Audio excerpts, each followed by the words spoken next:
What's up, guys? Philip at Trade Genius. In this video, guys, we're just going to take a look at the Bitcoin price outlook. We're going to take a look at the crypto fear and greed indicator. We're also going to take a look at the fact that we're expiring tomorrow in expirations, and we'll take a look at that chart and see what we're expecting to have happen after tomorrow's expiration. All right, guys, let's dive into this video.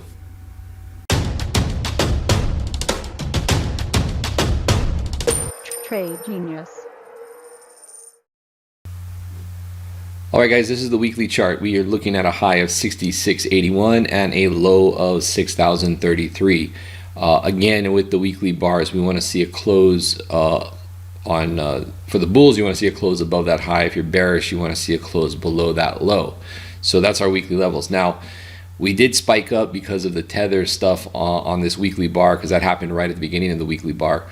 This actually would be considered a swing failure. So we need to see how this week ends up closing out.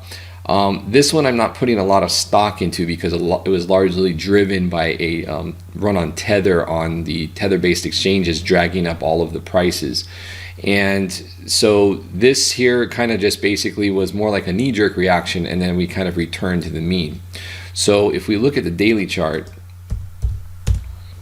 see on our daily chart here, you know, basically even though we kind of spiked past, we closed back under this trend line, that this red trend line, this triangle here, basically has just, you know, consolidated and consolidated.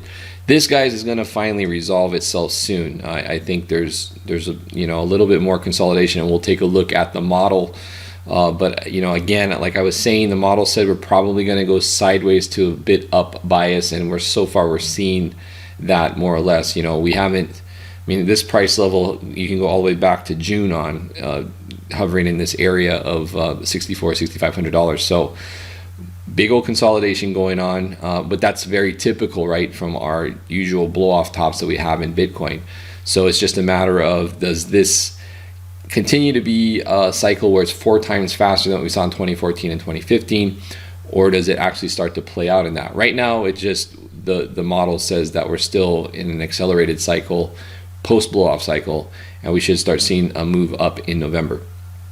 So on the daily chart, guys, you know, basically it's about the buying the ranges, and on our last trade, you know, it was buying this red line, because when you buy here, your risk reward is pretty decent. The only challenge is that we're upside potential is getting compressed. More than likely, the way this resolves is a big move out of this range, and it could happen either way, up or down. But you know, the models and everything are saying that the bottom's in, so we're leaning toward an up bias, where we would break out and actually break out of this larger descending trend wedgie, which is signified by this blue pattern here.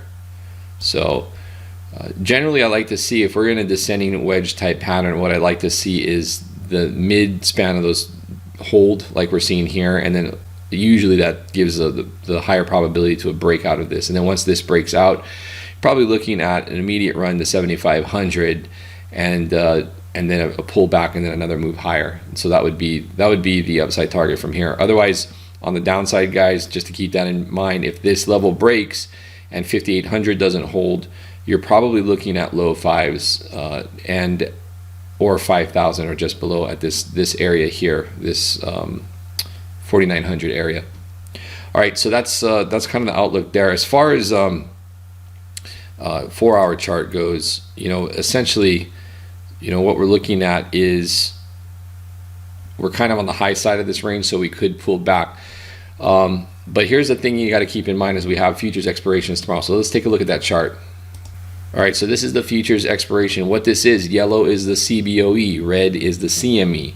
CBOE expires the middle Wednesday of the month. So that's somewhere around the 15th, but give or take when that Wednesday falls. It was the 15th in August, it was the 19th in September. This month is the 17th. So we have expiration tomorrow on that contract. Notice what happens when price will come down into it a lot of times, and then we see a general rise afterwards. So you know, what we're seeing here is basically, I think what will happen is if we do come up, see how we have this blue trend line that we're up against, we could pull back from this a little bit, and then as we get past that expiration date, we might see a break above through that. So that would actually create a pretty bullish catalyst on that. But most of the time after these futures expire, you'll see, get the pointer here, you'll see that even though this one dipped, we had a move up and then it rolled back over. Here we had a move up after and rolled back over.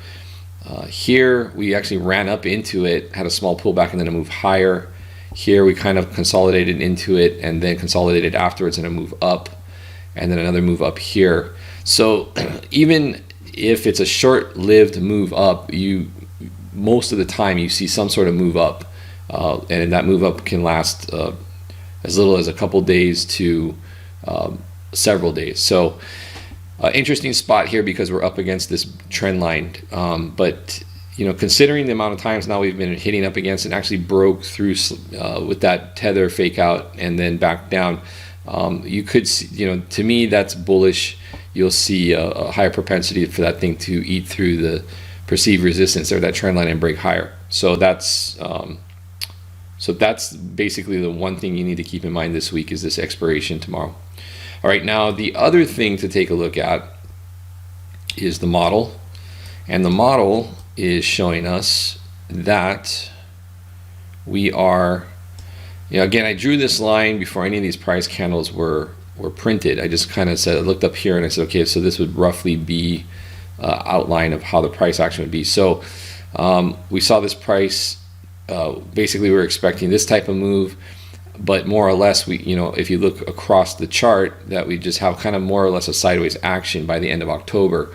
And we're still kind of holding to that a bit. Price didn't follow exactly the timing on this, but we are more or less following that structure.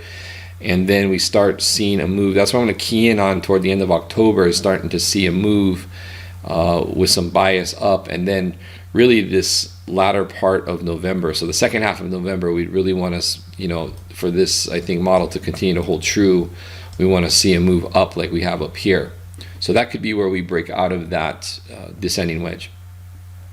The other one I wanted to show you guys was the crypto fear and greed. So remember how I told you guys to trade this, and basically what it is, when you get a dip below the 17, 16, 17 level, you want to wait for that hook. And so you got to drop down all the way down to 13, waiting for a hook, and you finally got a hook here on October 13th. So if you actually go back and look at that chart, and if we go to a daily chart, then you look at October 13th, right in here, you see that, how it caught that, you got positioned for that move up. So that's how you do that, that chart. And those buy signals, the last one we got like that was, we came down 14 and we hooked higher on September 7th. So if we go back and look at that one, that one was here, right here, this red bar.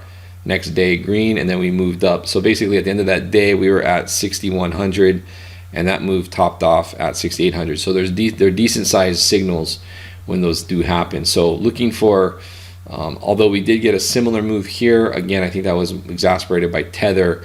I think we're starting to see like the real natural movement now at these price levels. So this, I think the possibility for a breakout of this trend line is getting better and better. So all right, guys, well, that's pretty much it for this this week's outlook. I think that, again, you continue to be buyers of these higher lows down here, and just, protect your stops as you get up into these resistance levels.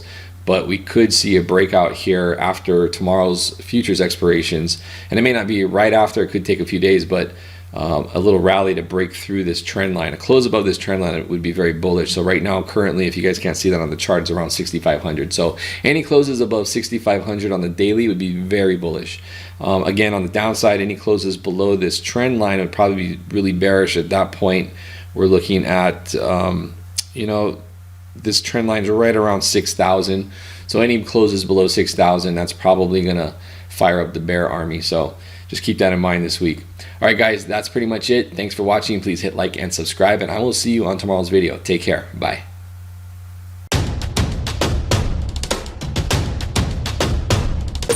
Trade Genius.